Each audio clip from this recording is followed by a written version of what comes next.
Oh, yes, Chris, and I'm answering your text message. Thank you for that. As well. Sure, thank you. Okay, so one thing that I did promise everyone is that we would have something of a hard stop at 2 o'clock because I know we have people who are on their lunch hours here. So it's 1:01. Let's go ahead and get started formally. I'll keep, obviously, an eye on the participants list and let people into the room. But as formally starting here, good afternoon, everyone here in Richmond and on the East Coast. Good morning on the West Coast. I think we might have a couple of alums from the West Coast participating. Good evening to Professor Gomza and our other friends in Ukraine and Europe who might be joining. And let me say again, hello to VCU's Professor Chris Burdett, who is hosting an in-person hangout for our political science majors who are watching this event together.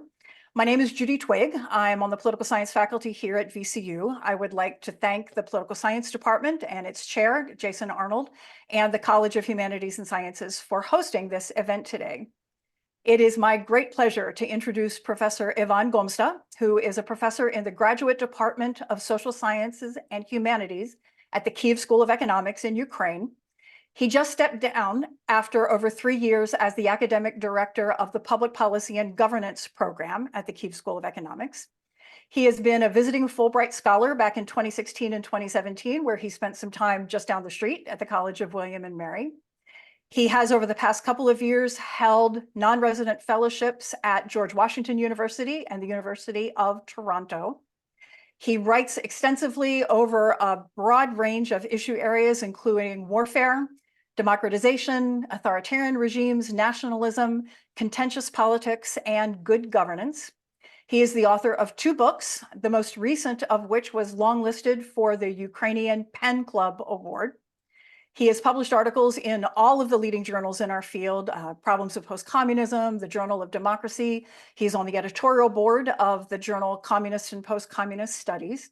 And we are thrilled that he is currently the lead instructor, as he was in the spring semester of 2023, last year, for a course that the Kyiv School of Economics is offering to our students here at VCU on Ukrainian politics and society. And it is a rare and unique privilege to get to hear from Professor Gomza and his colleagues. And when you've heard him for a little while, you'll understand why that's 3 hours that I look forward to so much every Monday morning. So with that, I'm thrilled to turn the mic over to Professor Gomza. Well, thank you. Thank you very much for this heartwarming introduction. It's my privilege actually to address to all the people who gathered here and to discuss the topic of the international relations and the theory which are the basis of the international relations as a scholarly domain and how those theories explain the war. And as an introduction, I will share, I think, quite an obvious consideration that as a discipline, international relations, IR, it tackles the question who gets what, when, and how in the complex world of interaction politics. And unfortunately, not much has changed since Ken J. Holst's observation that international relations is a dividing discipline. Because, you know, scholars, they often disagree whether IR is a specialized field to study relations between states, to account for the significance of transnational economic ties, to consider the global stratified system of dominance and dependence, etc. And who is, you know, only the first question, because even when or if scholars agree that IR is primarily about states, the issues, they remain. Because are all states animated by the same motives when they are acting on the grand chessboard? Do states seek solely material resources? Do they compete violently with victors cursing others to obey? Or do the states achieve, you know, their goals through cooperation? And most importantly, how should statesmen navigate the perilous waters of foreign relations to make their states successful? Those are the questions. And different IR theories, they emerged to answer these questions, and unfortunately, they tend to be uncommensurable. And hence we have the great debates, the paradigm warfare, and the derision when proponents of that or that theory fail to predict, let alone to avert, the next international crisis.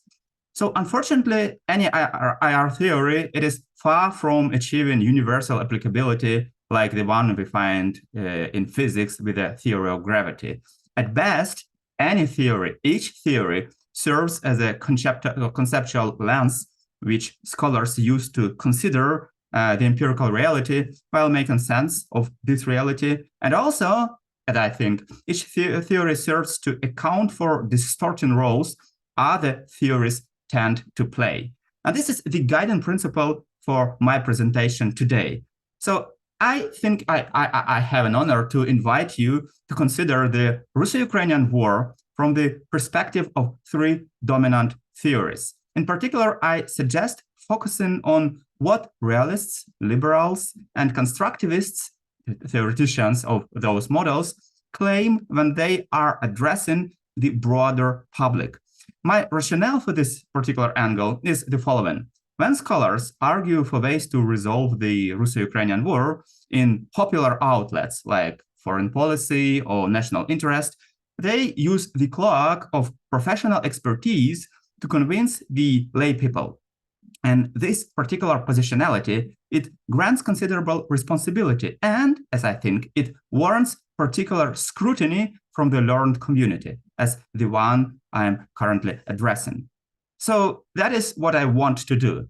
Before we start, two clarifications I think are, we need to make two clarifications. So first, the focus on realism, liberalism, and constructivism, this focus doesn't mean that other paradigms like feminism, Marxism, or the English school, that they are irrelevant. No, we just don't have enough time to focus on each of them, so we have to be selective. And second, a kind of, coming out, I'm not a realist, nor am I a liberal, I'm not even a constructivist. Rather, I espouse what Manuela Spindler and Siegfried Schiedler called the theoretical pluralism, because each theory offers only a partially satisfactory explanation. So my point now is not to glorify or refute any particular IR theory, but to check what each of them highlights. So my presentation, it will be organized as follows. There will be three sections for each theory, obviously. And each starts with a concise exposition of the respective theory's main assumptions, so just to be on the same page, because maybe some people are not well aware of that or that particularity of any theory. Next, we check on how the model explains the Russo-Ukrainian War, and finally, we consider and evaluate conclusions that leading proponents of each theory have for policymakers. And I hope that through this approach, we could achieve a more informed view on the war and possible ways for the international community to manage it. So hopefully it will be an interesting journey. Let's start. So we are starting with realism, and realist assumptions, they are straightforward and rather coherent. First, realists emphasize that IR is a domain of predominantly state-to-state relations, and that those relations, they are constrained by human selfishness. And also, the very nature of those relations is that there is no international government. That is called the state of anarchy. And as a result, each actor is driven by a quest for power and security. Second, raison d'etat, so the reason of the state, it trumps ethical considerations, or as Barry Posen puts it, I quote, anarchy shapes and shows because it permits to strong to try whatever they wish to try. Next, international institutions and norms are mainly impotent, or as John Mersheimer nailed, institutions, the quote, have no independent effect on state behavior, end of the quote. And when any effect is detectable, that is, effects of international organizations, it is reducible to the interests of the powerful states, and not to any inherent value or power of those institutions. 4. Anarchy, however, does not necessarily devolve into bellum omnium contra omnes, the war of all against all, because there are limitations imposed by the international relations structure. And that IR structure, it helps to contain and manage the egotist state behavior. The natural outcome of this IR structure is hierarchization, resulting in the emergence of great and lesser powers. The former, that is the great, they have more extensive leverage on others, and they tend to behave domineeringly due to their preponderance, not because they have some innate malignancy. In essence, as Kenneth Waltz argued, another quote, differences between states are of capability, not of function. And finally, and I think most essentially, international orders. This is a special notion, and it describes the constellation which differs in number and relations between great powers. And conceptually, we can, in IR, distinguish two ideal types of international orders: well-structured and anarchical. When the international order is well-structured, lesser states, they tend to bandwagon the dominant state and follow their policy. Randall Schweller, for instance, he developed a very nice model which explains the rationality of bandwagoning in the face of a rising revisionist power, as the European monarchies did against revolutionary France back in 18th century. 2001 US-led coalition's invasion of Afghanistan offers another, I would say, not so remote illustration of the bandwagoning effect. And conversely, when the international order leans towards anarchy, the predominant logic of interstate relations, of interstate behavior, is balancing against the dominant actor. And Stephen Walt, he elaborates the idea, arguing that states balance not against all external capabilities, but against threats which are defined as much by intentions as by capabilities. As a result, as Glenn Snyder suggests, states are more likely to balance against adversaries than allies. So that was the theory. Now let's check what and how can it tell us about the invasion of Russia against Ukraine. At first glance, realism offers an insightful explanation of the war, because a traditional European great power, Russia, it was animated by raison d'etat, namely its quest for secure borders and need for new human and material resources to compensate for the losses since 1991, that is, the dissolution of the Soviet Union. As NATO moved closer to Russia's traditional backyard in Eastern Europe, Russia interpreted it as a malicious intent and decided to respond by force. Moreover, the gradual erosion of the unipolar US-dominated Pax Americana marked a drift to an anarchical international order, which produced an informal balancing effort of revisionist powers like Russia, Iran, North Korea, and China. Finally, Russia scorned all efforts to mediate the conflict by international organizations, as if those are nothing but veiled efforts to promote Western interests. And consequently, Russia ignored them and followed its policies. So those are the assumptions and how a realist could interpret the war. And in fact, leading IR realists, they elaborated on the summary that I have just presented. For instance, Stephen Walt, he claimed that hubris, wishful thinking, and liberal idealism displayed by the United States and its European allies caused the Ukrainian crisis. Elias Goetz, he explains Russia's actions as, another quote, an attempt by a local great power to maintain a sphere of influence around its borders in the face of increasing external pressure. Barry Posen and Stephen Van Evera, they stipulate that, quote, when we take actions that seem highly inimical to the power and security positions of rival nation states, however attractive those actions may be on ideological, ethical, or even strategic grounds, we should be also alert to the possibility that we are pushing too hard and may produce the opposite of the desired outcomes. And I think the Andreas Bock's title managed to express the realist's view on the war, on the reasons why the war started. He did it in most succinct terms. Namely, he told, his article is called, "If you compress the spring, it will snap back hard." In addition, many realists, especially in the United States, they remind the public that the United States, they have no vital interests in the Eastern Europe, and therefore there are few reasons to enter the fray. US interests, in fact, as those people claim, lie on the opposite part of the globe, in the Pacific, where China threatens them. Therefore, the Pacific requires the utmost attention and investment. Besides, as Brian Patrick Bolger cautions his readers, unlike the United States, quote, Putin, he has little to lose by extending the conflict, so he could opt for a nuclear strike or further escalation that might provoke a direct clash between Moscow and NATO. None of these developments would be desirable from the point of view of the US interests, and the rationale as it pushed by the realists, the preferred eventual endgame for Western powers are unclear. As you can see from the slide, John Mearsheimer, he has recently suggested that there is no way to win the war by conventional means because, quote, West doesn't have the weaponry available to give to the Ukrainians now or at any time in the short term or over the next years.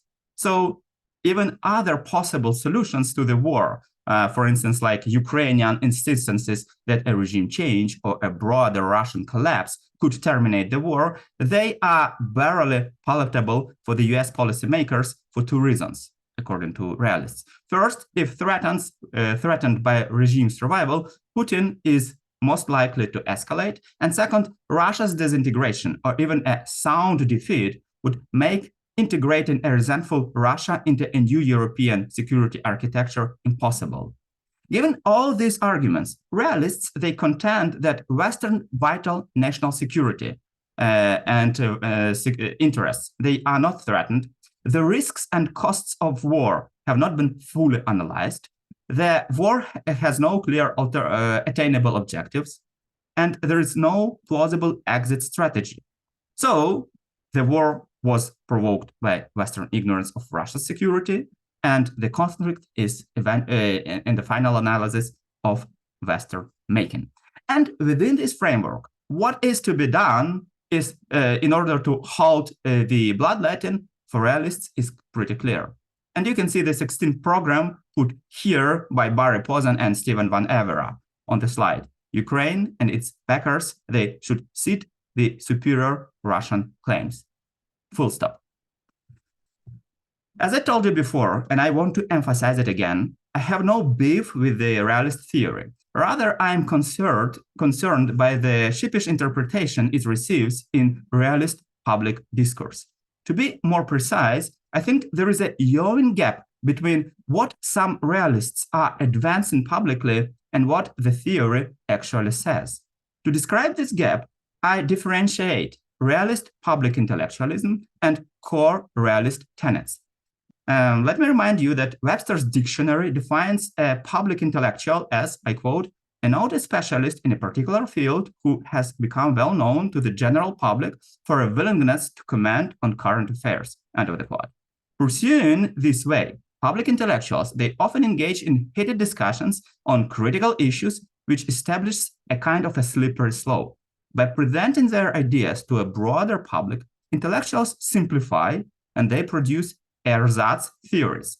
And having publicly espoused a particular point of view, they cannot backtrack without losing credibility and status, so they radicalize their ideas or reiterate their opinion regardless of new developments. And this is the trap I believe some realists seem to have fallen into. And now let me elaborate. To begin with, the moral outrage, which is directed against liberal elites who dared to advance a Western influence closer to the Russian backyard, combined with the sense of superiority, you should have known better, these senses, they have little to do with the realist theory per se. After all, the realist logic, especially in its offensive brand, suggests that NATO could not help expanding to the east, given the dwindling Russia's power back in 1990s. Moreover, since at least 2004, when Ukraine signaled its desire to join the Western camp, NATO should have accepted Ukraine to amplify its resources and further cripple Russia. Likewise, since 2022, a realist position should be it is advisable to degrade Russia's military might and economy further because Russia declared itself a revisionist power that challenges the world order and tries to dismantle the security architecture in Europe. Russia does pose a genuine threat to stability in Baltic, Central Europe, and other regions of Europe, and it would be more sensible to contain Russia's assertiveness in Ukraine, and with Ukrainian blood spilled and with Ukrainian infrastructure suffering than with those of Poland or Lithuania. My argument, let me reiterate, is that public realists, they bizarrely downplay Russia's threat to Europe and overemphasize its significance in world affairs. Russia is either a global revisionist power that resents Western influence, and must be thwarted due to the Western raison d'etat, or Russia is a regional player that must be bent to the will of genuine great powers. Neither interpretation validates, for instance, Brian Patrick Bolger's approach that Russia should be accommodated. He also advanced quite a misplaced historical parallel when he referred to Tilsit in 1807, when, and now the quote, Napoleon and Alexander, the Tsar, first refused to visit each other, so a raft was built on the river Nieman in the middle of two grand armies, the end of the quote. When considered in detail, this Tilsit parallel, which suggests that Russia should be accommodated, it actually, I mean the real Tilsit events, they go contrary to what Bolger tries to say, because Tilsit peace foundered with Napoleon pushing for further enlargement of the continental blockade system and Alexander clandestinely reopening Russia's trade with Britain. The lesson of Tilsit is, in fact, that revisionist powers rarely stop in their demands, and eventually coalitional forces must thwart it, as they did in 1814 by conquering the French capital. Another Tilsit lesson is that no territorial arrangement achieved by lesser powers' expenses could halt the collision between principal belligerents. Let me remind you that in 1807, it was Prussia who lost half of its lands, and 5 years later, Napoleon, having replenished his armies with Germans who used to be Prussian subject, attacked Russia. Therefore, if the Russo-Ukrainian war is a proxy war between Russia and the West, and Putin seems to consider it as such, it would be insensible to abandon Ukraine now and let Russia replenish its military by forceful conscriptions at Zaporizhia and Kharkiv and see those people advance on Vilnius and Warsaw. The logic of the balance of power suggests fight with Ukrainians now, not against them in the foreseeable future. Another strange conclusion taken by public realists is a desire not to escalate in order to prevent Russia from going nuclear. Events around Russia's rattling of a nuclear saber strongly suggest that the nuclear button remains dormant when met with proper deterrence. On several occasions, Moscow received signals from Washington and London not to use tactical nuclear weapons in Ukraine under the penalty of asymmetric reprisals. So far, it has worked, and there is little reason to think that it should not if deterrence is adequately applied.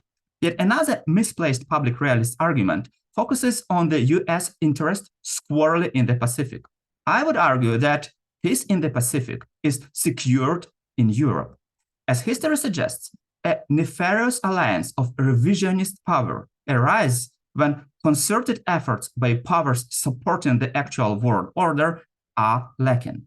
The net outcome is proliferation of regional conflicts that might devolve into a global conflagration. And the prime example here is obviously World War II, which was a series of regional conflicts when Japan encountered in Manchuria, when Italy invaded Ethiopia, when Soviet Union dismembered 6 neighboring states, and Germany finally conquered Europe.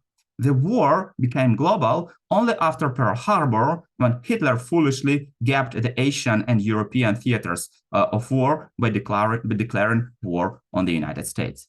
The policies of 4 revisionist powers, which I have just mentioned, they were the engine of what eventually amalgamated into the World War II. And it would have been cheaper for US blood, US money, and US enterprise to help London and Paris to rein Hitler's and Stalin's appetites in 1936 during the remilitarization of the Rhineland, during 1938 when there was a Munich Agreement, or even in 1939 when there was an invasion of Poland. Had vigorous actions been taken in mid-1930s, Germany would not have dared to embark on an invasion of Europe, and the USSR would not have been emboldened to swallow its neighbors. One might retort that in 1930s, Washington was more concerned with Japan than Germany. But to ignore Germany means to ignore the Matsuoka-Molotov talks that initiated to adjust Japanese relations with the Soviet Russia through the intermediary of Germany. And when the USSR and Japan eventually signed the Neutrality Pact, and it was on April 13, 1941, it was instrumental in reorienting Japan toward the Philippines, thus advancing the attack against the United States. This would not have happened without Hitler's assertiveness and Stalin egging Japan toward Manila. So that is the argument why it was a long one, I agree, why the peace of the Pacific today is being protected and even being conquered in Europe. And finally, and I think most essentially, much of realist theory centers on credible signaling. As of now, US sends a very confusing and utterly incredible signal both to its allies in Asia and to China's opportunist policymakers. It promised to support Ukraine as long as it takes, but failed to keep the promise for more than 20 months. If Washington fails to deliver in Ukraine, why should Beijing believe US would keep its word in the Straits of Taiwan? Therefore, US policy in Ukraine should be bold and proactive, not timid and secondary, at least according to the realist theory, as I can interpret it. Now let's move to another theory, to liberalism. A huge philosophical rift separates realist and liberal traditions, where the former, the realist, perceives the unchangeable nature of selfish states locked in everlasting competition, the latter, liberalism, sees a perfectible conglomeration of individuals whose interstate relations open to progress and eventual harmony. Arguably, the most significant feature of liberal thinking is the assumption that long-term economic, political, and social transformations, commonly referred to as globalization, they have significantly modified state behavior to the extent that in the modern world, war is a less preferable policy than it used to be in the previous years, previous centuries. And such an optimistic view on the IR sphere offers several additional arguments, at least devised by liberal thinkers. So first, states are not uniform actors bent on the destruction of others. Liberal democracies, they are much less bellicose than personalist autocracies. Second, states are not predestined to clash in anarchy because it is possible and even desirable to establish international organizations that will regulate relations, arbitrate quarrels, and mitigate hostilities. Third, the web of interstate connections, especially in the form of trade, minimizes the possibility of interstate conflicts. Fourth, military power is far from being the only option states take to achieve desirable outcomes. More often than not, the so-called soft power should do the trick. And finally, since the path to the better reality is known to liberals, it is morally laudable, even necessary, to take this path by rewarding actors who do it and by punishing those who deviate from it. Hence, the idea of the so-called humanitarian intervention. Those are the assumptions. Now, let's think about them. Let me go back. So, at first glance, liberalism missed the mark completely in its assumptions regarding the Russo-Ukrainian war. In 2020, the EU was Russia's first trade partner. Let me put it with numbers. 36.5% of Russia's import came from the EU, and 37.9% of Russia's export, it went to the EU. The EU, European Union, was the largest investor in Russia, and you can see the numbers here on the slide. Moreover, Russia provided most of the European Union energy supplies, making a good profit from this deal. Like epistomizing the general liberal doxa, Germany nurtured the so-called Wandel durch Handel, change through trade approach, and hoped that massive trade would entice Russia to peaceful and mutually beneficial coexistence. However, trade links, they proved to be impotent when Russia decided to launch the biggest war in Europe since 1945. So trade didn't really work. International organizations, they appeared woefully ineffective. Many suspended Russia's membership. Russia hardly blinked. Other organizations specifically designed to limit violence in international relations including United Nations and the OSCE, they failed to penalize Russia's war crimes committed in broad daylight, let alone to prevent or mediate the war. As for international agreements, the 1994 Budapest Memorandum stipulated that the United States, the United Kingdom, and Russia should provide security commitments to Ukraine in exchange for Ukraine joining the Treaty on the Non-Proliferation of Nuclear Weapons. The fact that Russia violated both the letter and the document's spirit seems to suggest that, as realists would gleefully emphasize, that might make right. So it looks like the only point liberals got correct is the propensity of a personalist autocracy to initiate war. However, it also looks like nobody cared at the time to make appropriate conclusions.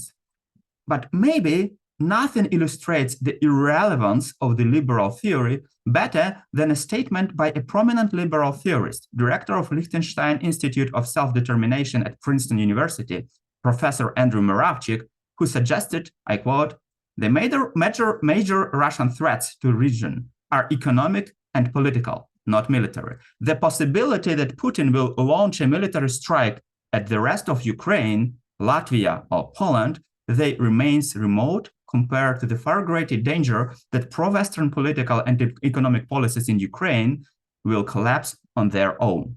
End of the quote. So all in all, liberalism seems to have missed the mark completely when explaining and predicting Russo-Ukrainian relations and the eventuality of war. Or maybe not. Because unlike realists, liberals display significant cohesion between what their paradigm says and policy implications one should have, but they do it when they apply their theory holistically. Let me explain.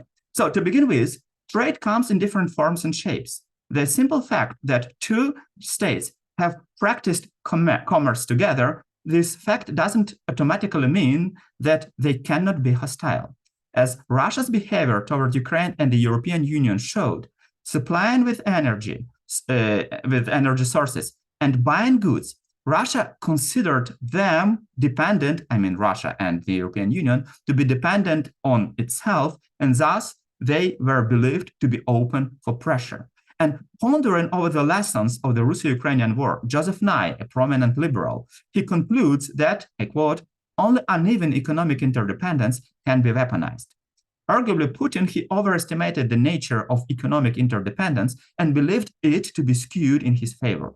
This contributed to his aggression. I would even say that the liberal theory could account for this development when it is applied not as an ersatz theory. Another important point highlighted by Robert Cohen in his recent interview is that Russia's decision to go to war is consistent with its place in the structure of the IR, with its economy and its regime type. I quote, "Russia has a small economy which is about the size of California. It has nuclear weapons, but also a military that after the war in Ukraine, we realized is quite ineffective and misguided by a bad governance system. It has atavistic notion of its role in the world, and this makes it a dangerous actor, not a strong one." End of the quote. Cohen draws a parallel between contemporary Russia and Austro-Hungary, desperately trying to maintain its multi-ethnic empire and therefore willing to take chances. I would add that concern with evaporating great power status, militant ethos, small economy, and propensity to act opportunistically and inconsistently in foreign affairs makes Putin's Russia comparable to France under Napoleon III and China under Mao. All of them, Napoleon, Putin, and Mao, they interfered in politics of other countries. They nurtured alternative ideological projects. They created much nuisance on the international arena. They pestered neighbors and ventured far overseas, but they remained spoilers.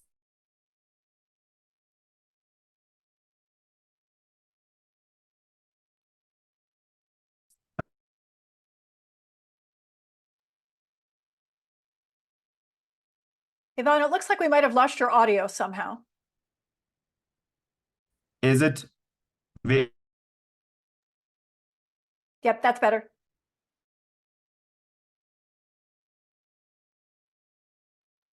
run it, or we can Wait, you're on now. It's better.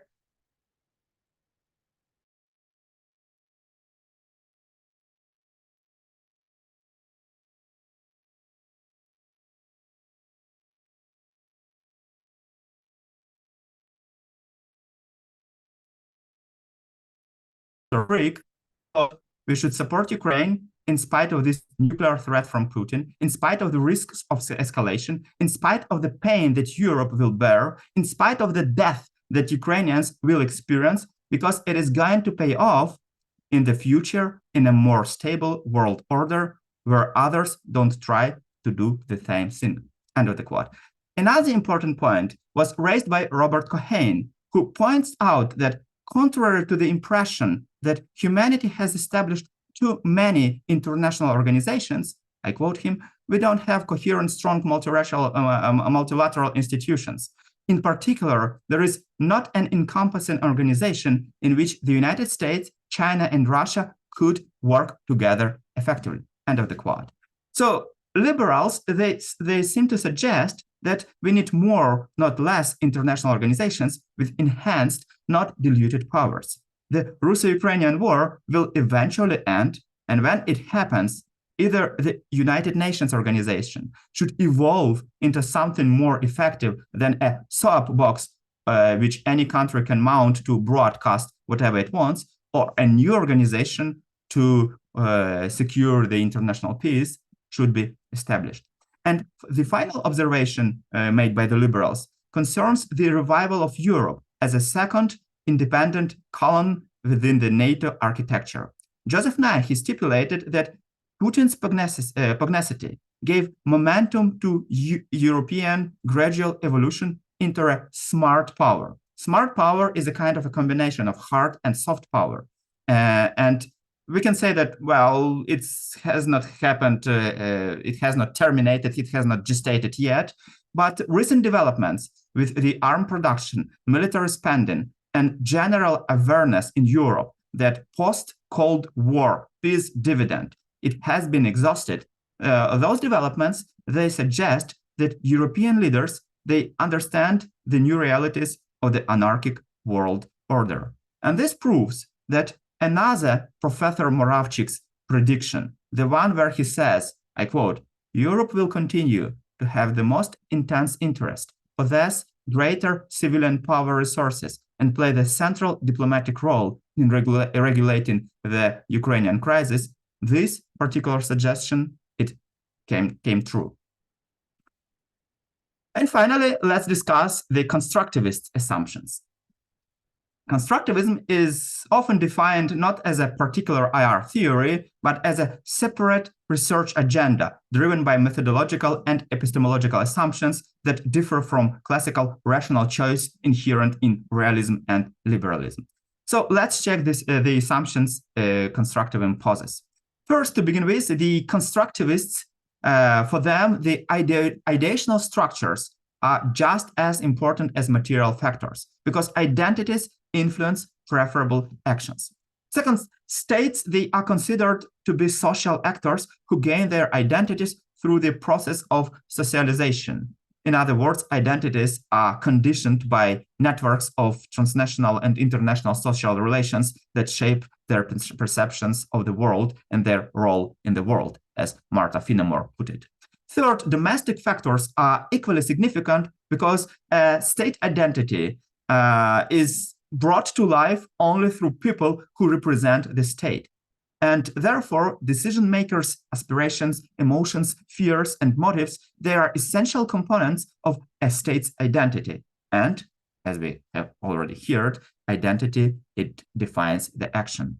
And finally, IR constructivists, they believe that states are not predestined to clash with one another for time immemorial. Under some right conditions and with right amount of effort, they could construct viable security communities and imagine enemies as friends and thus act correspondingly. Given these assumptions, a typical constructivist explanation of the Russo-Ukrainian war would highlight Putin's worldview, that of a KGB operative who was scared by his experience of popular revolutions, which he witnessed in Dresden, Tbilisi, and twice in Kiev. A worldview which comprised the desire to minimize the risk of a color revolution at home. And in order to do it, he preferred to thwart a fledgling democracy in Ukraine, lest Russian society and elites had no viable alternative to his personalist autocracy.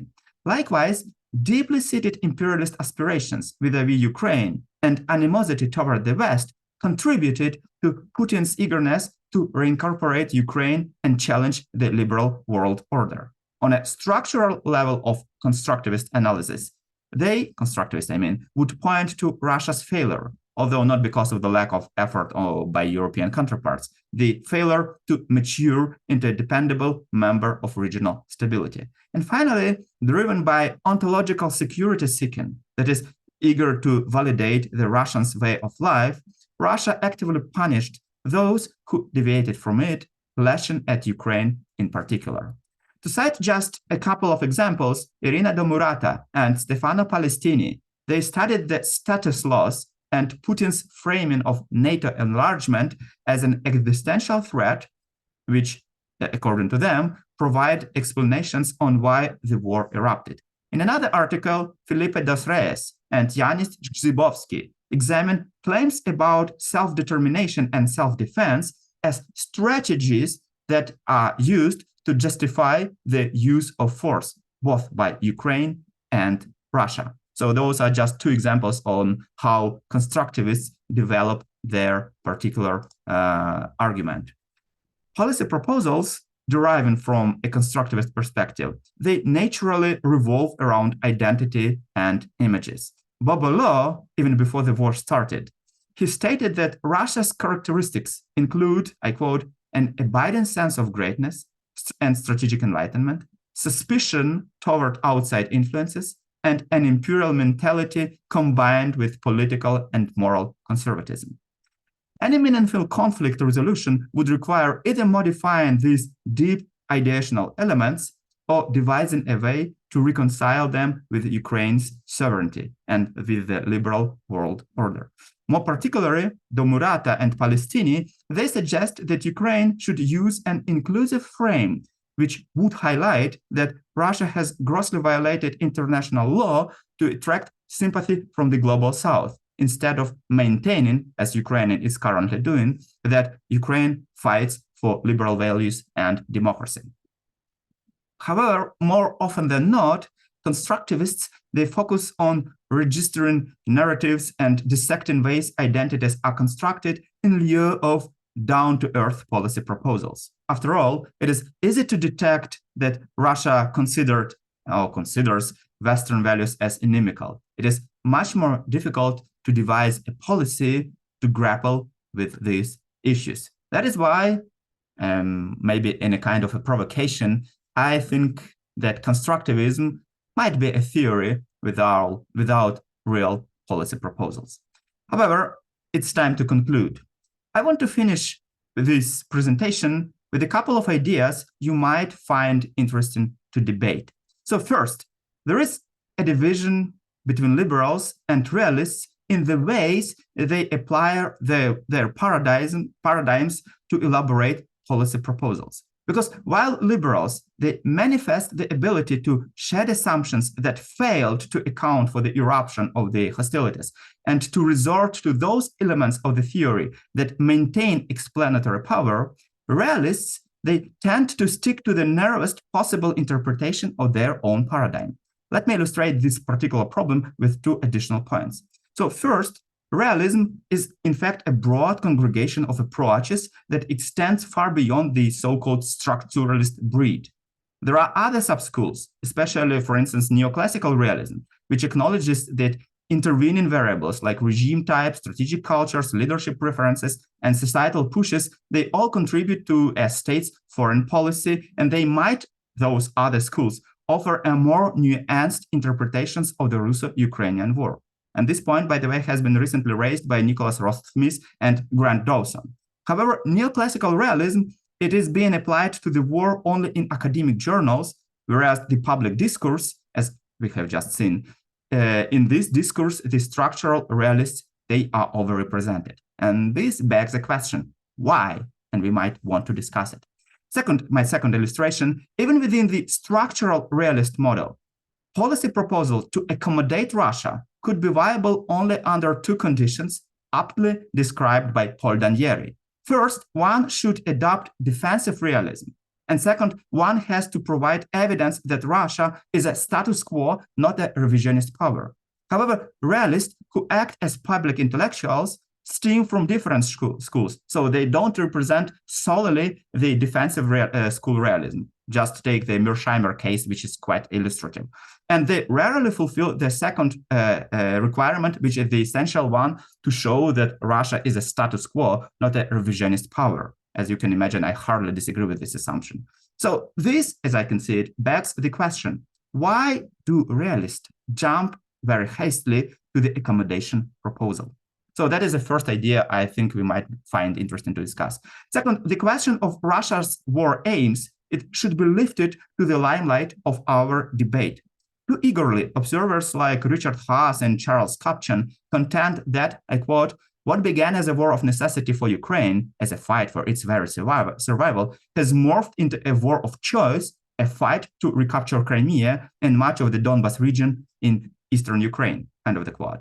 Unfortunately, they, I mean Kupchan and Haas, might be substituting their visual thinking with what Putin says and does. Let me remind you that in January 2024, Putin reiterated his war aims to denazify Ukraine. And in February 2024, the Royal United Service Institute reported that Russia plans to continue fighting by 2026 with, I quote, a strategic objective on bringing about the subjugation of Ukraine, end of the quote.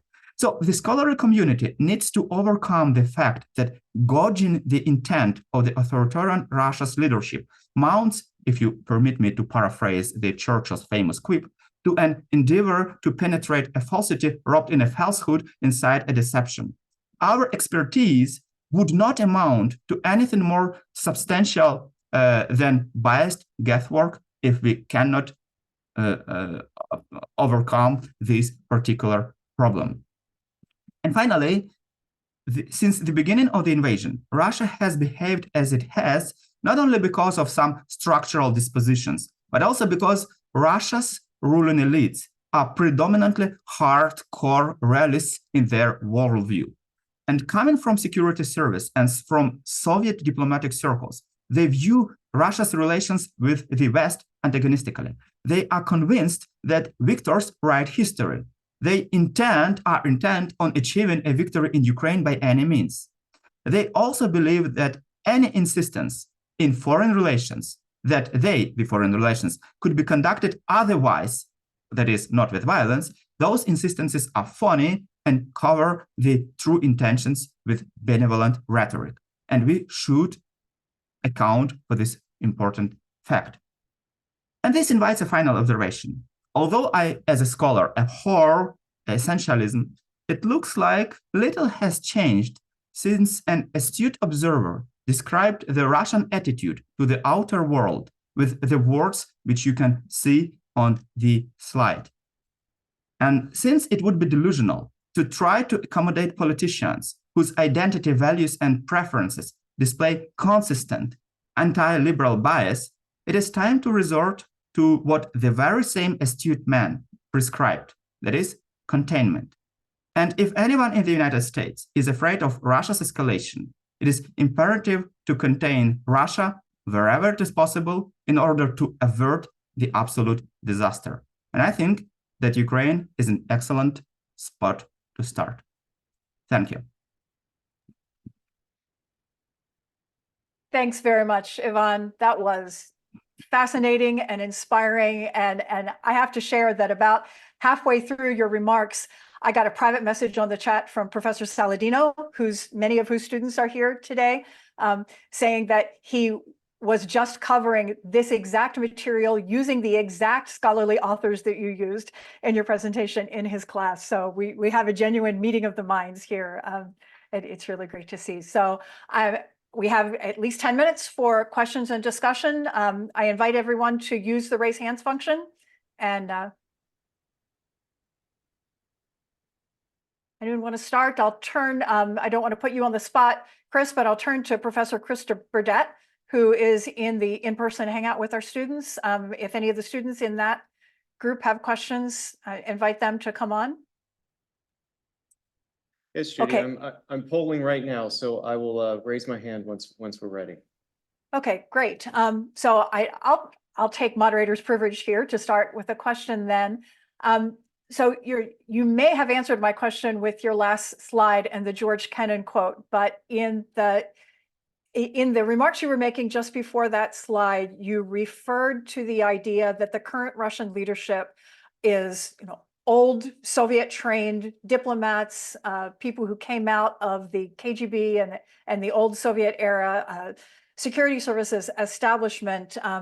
And so I was going to ask if there's hope for generational change in Russia. Is there any hope to an idea that things might change as a younger generation that isn't steeped in that Soviet authoritarian, paranoid, oppressive tradition? Is there any hope for a new generation of Russian leaders to, maybe in constructivist tradition, appealing to what the liberals would like to see happen for any movement forward? But maybe your Kennan quote gives us less hope for that. Well, there is a recent article by Maria Snegovaya where she shows that the composition of the Russian elites, it's the nomenclatura. But the most interesting point that she raises, the article and Maria Snegovaya, Professor Snegovaya, is that that is actually the second generation of nomenclatura. So that are not like people who were prominent during the Soviet times. They were children of the prominent actors. And if you check on some important institutions in Russia, you can find, for instance, a grandson of, I don't remember, with either Beria or other guys. So some first top brass of the Soviet elites, and their ancestors, they are actually working right now in Russia. So what I'm trying to say is that since we have this predominant situation of nomenclatura, and obviously they produce their own heirs. And again, I don't want to sound very essentialistic, but I don't think that there are prerequisites for the elite change.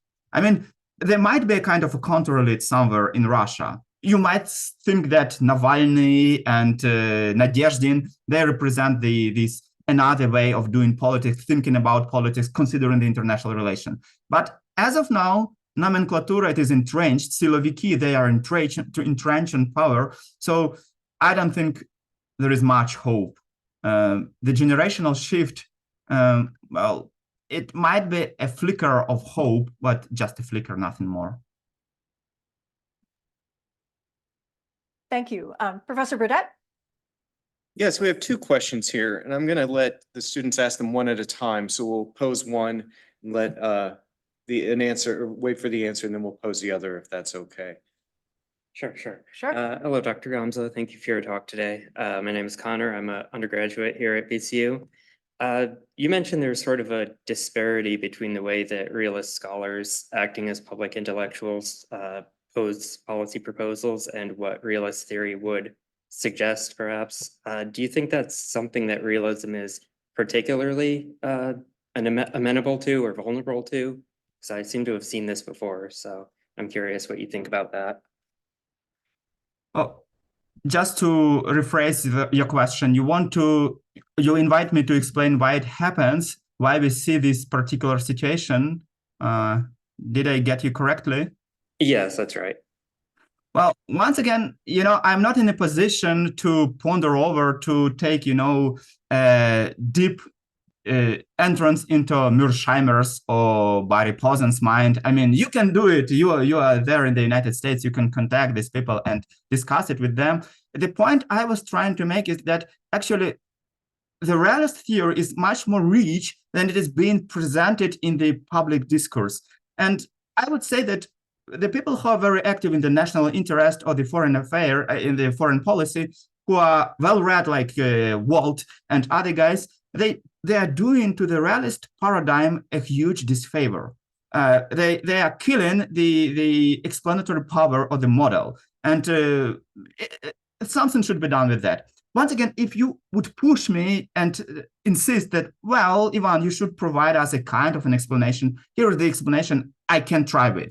So I think that people whom I cited, like Mearsheimer and others, they are animated first and foremost by their, let's say, despise to the liberal elites. When I say liberal elites, it is the way they consider people who ruled Washington and London and who created the world order. They, the elites whom I cited, they believe that those people in power, they don't understand the world correctly. They don't see the world how it is, so they are unrealistic, and their nefarious policies, they brought the world to the disarray, just to quote Richard Haas.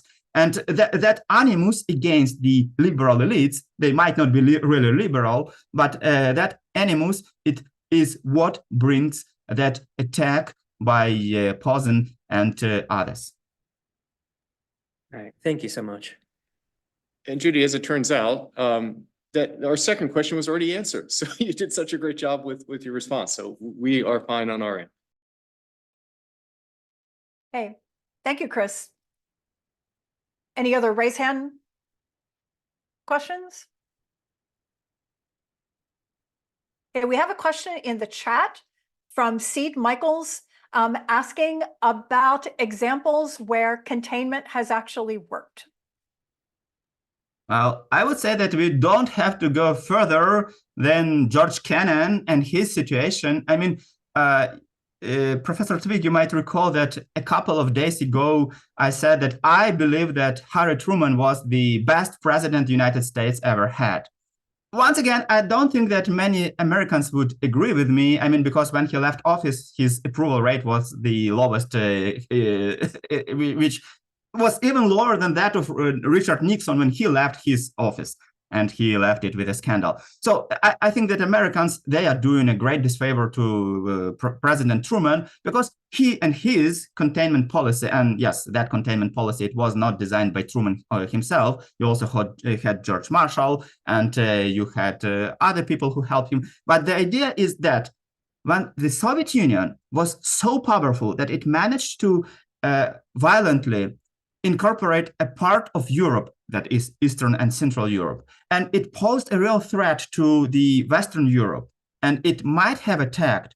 It was unrealistic, actually, to start a real war with the Soviet Union. But the containment, the idea that we have to choose, quoting another well-known American US general. So we have to find a good war in proper time with proper adversary and in proper conditions. So like paraphrasing Omar Bradley.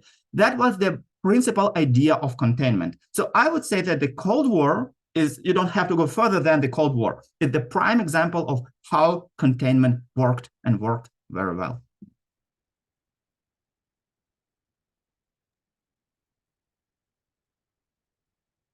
Thanks very much, Ivan. We have one other question in the chat from Donielda. Is there value in sanctions? Timely question, since we just had another major round of sanctions imposed by the United States on Russia. Well, it's a tricky question. I mean, if you read literature on sanctions, and there is a plethora of texts about it, most of authors, they actually conclude that sanctions don't work.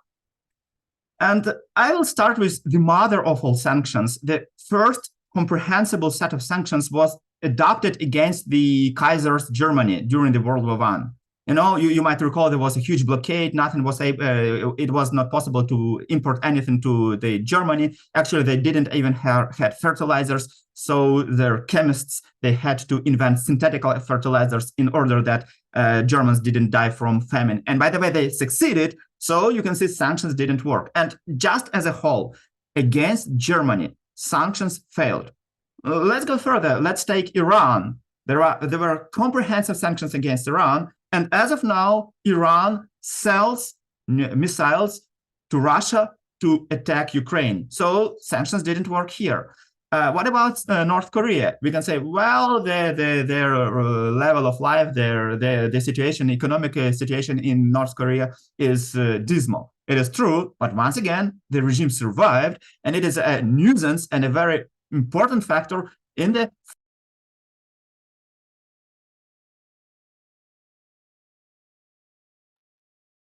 Uh-oh, we've lost Professor Gomza. There we go. He's back. I think it is because of 1 hour Yes. it finished, but we can proceed. So I was building an argument that if you take most of countries which were the object of sanctions, it actually failed to make a huge difference. So yes, they somehow they hinder the technological edge. They blunt the development of that country. But if you want to coerce a country to a given policy, sanctions rarely work. So I would say that it is good that Europe and the United States applied sanctions against Russia, because somehow a little bit it helps Ukraine while it is fighting. But the real game changer is weaponry and money the West invests into Ukrainian economy. Thank you. We have a couple other questions in the chat. Yvonne, is it okay if we go on for just another couple Absolutely. minutes? I know we're impinging on your Friday evening. No, it's okay. I'm really glad to be here with you. So I see Professor Burnett's hand is up with the students who are in the in-person hangout, so we'll go to him. Hello. You were briefly talking about sanctions and how it could not be effective. The United States Senate proposed the Repo Act, which would confiscate roughly $300 billion worth of Russian assets and investments in the United States. So my question is, do you think perhaps this approach of seizing assets and investments is a better strategy than just sanctioning a country and preventing trade and goods being brought into a country? Absolutely, yes. Because let me just backtrack and elaborate a little bit more. The literature on sanctions, it shows also another important corollary of the policy.